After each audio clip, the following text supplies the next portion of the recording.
الحمدللہ آج ہم سورہ اخلاص کریں گے، سورۃ الفلق اور الناس۔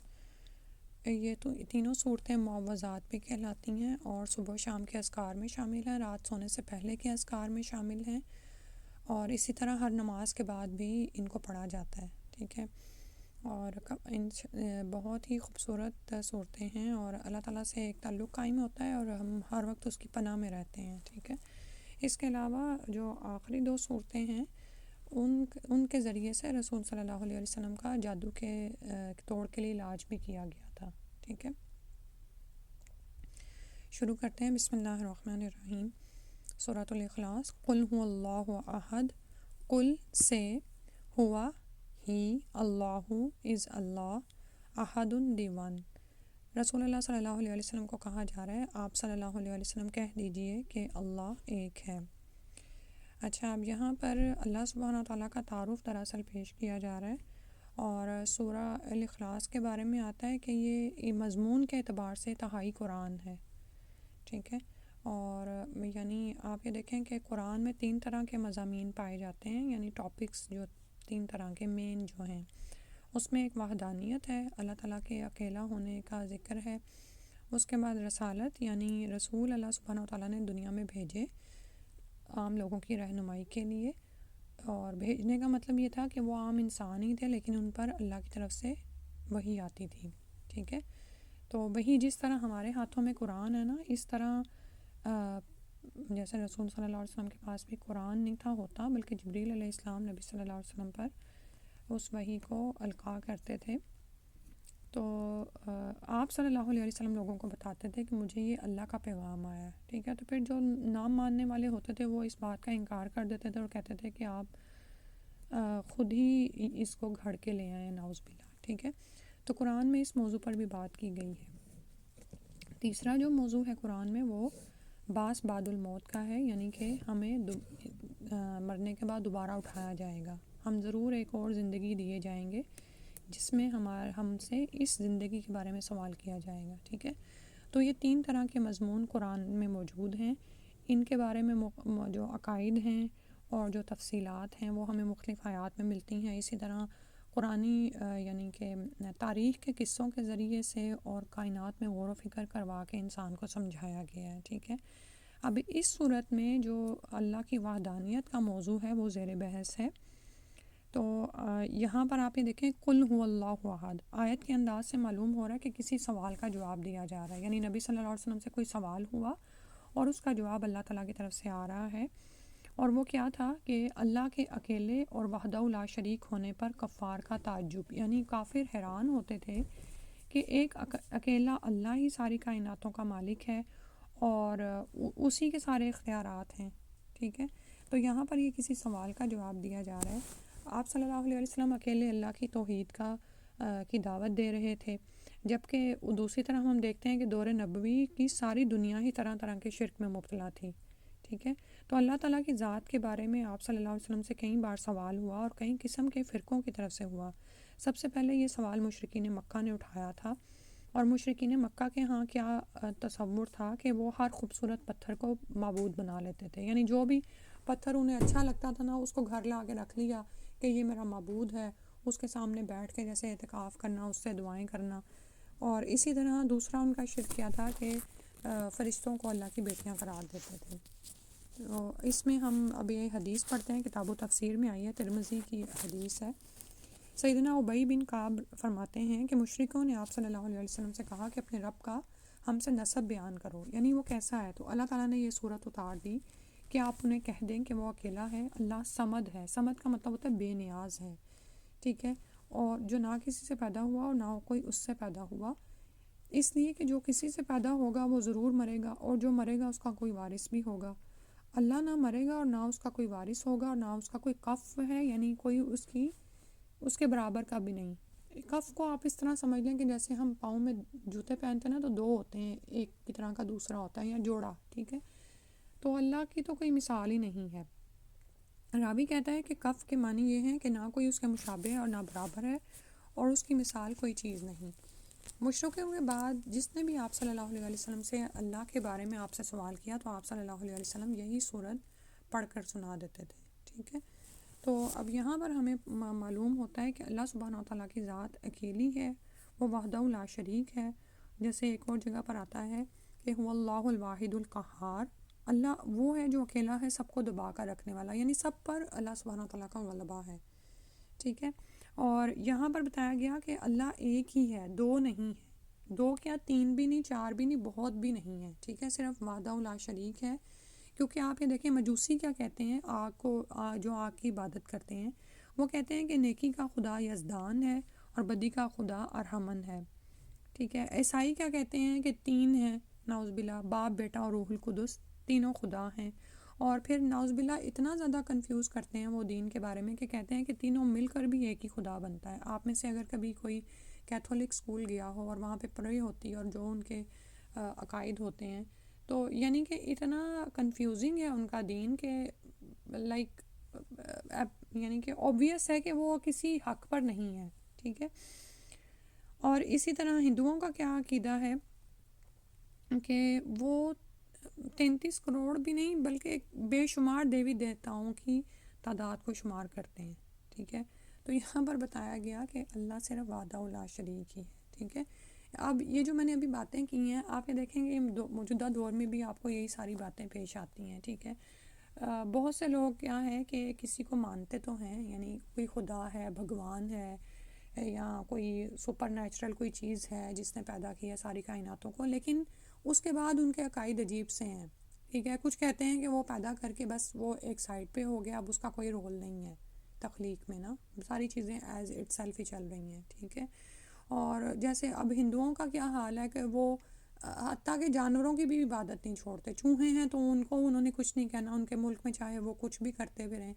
گائے ہے تو اس کو گائے دیوتا مانتے ہیں، دیوتا یا کہ جو بھی کہتے ہیں. بندر ہیں تو وہ، یعنی کہ مختلف انسان کی عقل کی یعنی کہ حد ہے کہ وہ کتنا پستی میں جا سکتا ہے، نا کہ اس کو سامنے کی دیکھی چیز بھی سمجھ نہیں آتی. ٹھیک ہے. اس طرح مزید اب ایک دوسری طرف ہم دیکھتے ہیں کہ انسان خود کو بڑا علم والا سمجھتا ہے اور ترقی کرتا جا رہا ہے، تو وہ کسی خدا کے ہونے کا انکار کر دیتا ہے. جو ایتھیسٹ ہیں وہ مانتے ہی نہیں ہیں. اور اب اگر آپ گوگل پہ چیک کریں تو آپ کو بے شمار ایسی بحثیں نظر آئیں گی جس میں یہی لوگ نہیں مان رہے ہوتے کہ اللہ کا کوئی وجود بھی ہے. ٹھیک ہے. تو اللہ سبحانہ تعالیٰ نے فرمایا قل هو اللہ احد، اللہ ہے، وہ وحدہ لا شریک ہے، وہ اکیلا ہے. پھر فرمایا اللہ الصمد، وہ بے نیاز ہے. ٹھیک ہے. صمد کے مفہوم میں دو باتیں پائی جاتی ہیں، کسی چیز کا ٹھوس اور مضبوط ہونا، اور یہ کہ دوسری بات یہ کہ لوگ ہر طرف سے اس کی طرف قصد کریں، یعنی اسی کا ارادہ کریں. ٹھیک ہے. صمد ایک ایسی ذات ہے جو خود تو مستقل اور قائم ہے، وہ کسی کی محتاج نہیں ہے، لیکن دوسری تمام تر مخلوقات اس کی محتاج ہیں اور قائم رہنے کے لیے اس کی طرف جاتی ہیں، اسی کا سہارا پکڑتی ہیں.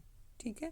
سبحان اللہ. اب یہ کتنی جامع تعریف ہے اللہ کی، نا، کیونکہ آپ یہ دیکھیں کہ وہ معبود ہی کیا کہ جس کی طرف ہم جائیں اور وہ ہماری مدد نہ کر سکے، اور الٹا ہم سے اس کو کچھ چاہیے ہو. ٹھیک ہے. یعنی اب ان تمام اس ڈیفینیشن پہ اگر ہم باقی سارے خداؤں کو لیں تو مٹی کے بت آپ دیکھ لیں، چلیں اگر وہ تو چلو مٹی کے ہیں، تو فرشتوں کو آپ دیکھ لیں، یا یہ کہ ہم انبیاء کو دیکھ لیں جن کو نعوذ باللہ اللہ کا بیٹا ٹھہرایا گیا، اور خدا بھی نعوذ باللہ عیسیٰ علیہ السلام کو تو خدا کے درجے تک لایا گیا. تو کوئی بھی چیز ایسی نہیں ہے جو کہ معبود کے یعنی تعریف پر پوری اترے. تو اللہ سبحانہ تعالیٰ نے اپنا تعارف کرایا کہ اللہ الصمد، اللہ تعالیٰ تو بے نیاز ہے، وہ غنی ہے. ٹھیک ہے. تمام لوگ اس کی طرف رجوع کرتے ہیں، اپنے مسائل اس کی طرف لے کے جاتے ہیں، بھلائیاں لینے کے لیے اس کی طرف جاتے ہیں، برائیوں کو دور ہٹانے کے لیے اس کی طرف جاتے ہیں. اور پھر وہ ہر لحاظ سے مالدار ہے، اس کو تم سے کچھ نہیں چاہیے، اس کے تو اپنے خزانے بھرے ہوئے ہیں اور وہ کم ہی نہیں ہوتے. ٹھیک ہے. پھر اسی طرح اللہ سبحانہ وتعالیٰ ہر طرح کی ضروریات سے بے نیاز ہے، یعنی اسے کھانے پینے کی حاجت نہیں ہے، اس کو سونے آرام کرنے کسی بھی چیز کی، باتھ روم کی کچھ بھی حاجت نہیں ہے اس کو. ہم انسان کیا ہیں، ہم کتنے بے بس ہیں.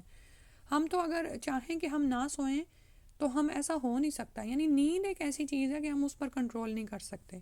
ہم اگر چاہیں کہ ہم بہت بڑے طوفان بن جائیں اور ہر وقت کام ہی کرتے رہیں تو ممکن ہی نہیں ہے کہ ہماری آنکھیں بند نہ ہوں. ٹھیک ہے. تو اللہ سبحانہ و تعالیٰ تو خود بے نیاز ہے، اور مخلوق ہر چیز کے لیے رزق ہے، صحت ہے، زندگی ہے، شفا ہے، اولاد ہے، حتیٰ کہ ہم اپنے قائم رہنے کے لیے بھی اللہ تعالیٰ کے محتاج ہیں، ٹھیک ہے. اور پھر فرمایا لم یلد ولم یولد، وہ ایسی ذات ہے کہ نہ تو اس کی کوئی اولاد ہے اور نہ ہی وہ کسی کی اولاد ہے. وہ حی لا یموت ہے، وہ زندہ ہے، قائم ہے، کبھی نہیں مرے گا اور ہمیشہ سے ہے. وہ یعنی کہ ہمیں تو اس ابتدا کا بھی نہیں پتہ جس سے پہلے سے اللہ سبحانہ تعالیٰ موجود ہے، اور ہمیں اس انتہا کا بھی نہیں پتہ جو اللہ سبحانہ تعالیٰ جب تک موجود ہے، یعنی ہمیشہ سے ہیں. یعنی ہمارے لیے یہ ڈائمینشنز ہے نا کہ ہم کسی چیز کو جاننے کے لیے اس کو فرسٹ اور اینڈ کرتے ہیں نا، لاسٹ، فرسٹ اینڈ لاسٹ، ٹھیک ہے. لیکن یہ ہمارے لیے ہیں، یعنی ہم ایسے کہہ سکتے ہیں کہ اللہ سبحانہ تعالیٰ ہی ابتدا ہے، لیکن وہ ابتدا کیا تھی وہ ہم نہیں جانتے. تو اللہ تو پہلے سے بھی پہلے ہی ہیں اور آخری سے بھی آخری ہیں.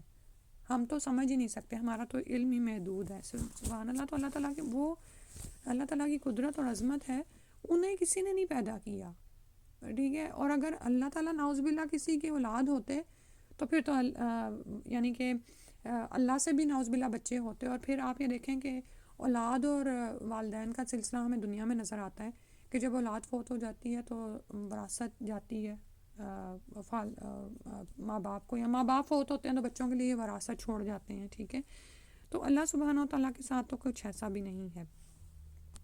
اور یہاں پر بخاری کی کتاب و تفسیر میں ایک حدیث ہے، آپ صلی اللہ علیہ وسلم نے فرمایا، یہ روایت سیدنا ابو ہریرہ لائے ہیں کہ اللہ فرماتا ہے بنی آدم نے مجھے جھٹلایا اور یہ اسے مناسب نہ تھا، اور مجھے گالی دی اور یہ اسے مناسب نہ تھا.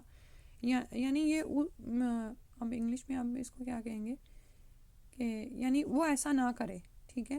اس کا یعنی انسان کا مجھے جھٹلانے کا مطلب یہ ہے کہ جو وہ یہ کہتا ہے کہ میں اسے دوبارہ ہرگز پیدا نہیں کروں گا، حالانکہ دوبارہ پیدا کرنا پہلی بار پیدا کرنے سے زیادہ مشکل نہیں ہے. اور اس کا مجھے گالی دینے کا مطلب یہ ہے کہ وہ کہتا ہے کہ اللہ تعالیٰ کی اولاد ہے، حالانکہ میں اکیلا ہوں، بے نیاز ہوں، نہ میری کوئی اولاد ہے اور نہ میں کسی کی اولاد ہوں، اور میرے جوڑ کا تو کوئی دوسرا ہے ہی نہیں، ٹھیک ہے. تو یہ وہی بات ہے جو ہمیں سورۃ الاخلاص میں بھی مل رہی ہے. تو کیونکہ حدیث سیکنڈ سورس ہے جس سے ہم قرآن کی تفسیر لیتے ہیں، قرآن پہلا سورس ہے جس سے قرآن ہی کی تفسیر ہوتی ہے. تو یعنی اللہ تعالیٰ کی اولاد قرار دینا تو اسے گالی دینے کے مترادف ہے. یعنی آپ یہ دیکھیں کہ گالی کیا ہوتی ہے کہ کسی کی میں کوئی نقص یا کمی بیان کرنا، تو یہ تو اللہ تعالیٰ کے لیے بہت بڑا نقص اور کمی ہے کہ نعوذ باللہ اللہ کی اولاد ہو یا وہ کسی کی اولاد ہو. اسی طرح اللہ تعالیٰ فرماتے ہیں کہ وہ مجھے جھٹلاتا ہے، یعنی اللہ تعالیٰ اس بات پر پورے قادر ہیں کہ انسان کو جب پہلی دفعہ پیدا کر دیا تو وہ دوبارہ بھی پیدا کر سکتے ہیں، ٹھیک ہے. یعنی آپ دیکھیں کہ ہم پہلی دفعہ کس سے پیدا ہوئے ہیں، ہم سب جانتے ہیں نطفے سے پیدا ہوئے ہیں، اور نطفے نے اپنی خوراک مٹی سے لی ہے.